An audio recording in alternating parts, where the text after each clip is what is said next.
Late one afternoon, we had a cold front move through, along with some rain, and it grounded many of the flying insects. When I got to the pond, I noticed about 50 warblers foraging along the edge of the water, which might not sound like a lot, but of those 50, there were 8 different species.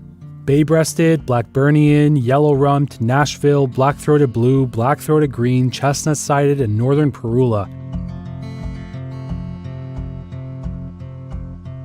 Over the years, I've spent many hours watching warblers move through forests high up in the canopy, so to have some just landing all around me at ground level honestly felt like Christmas.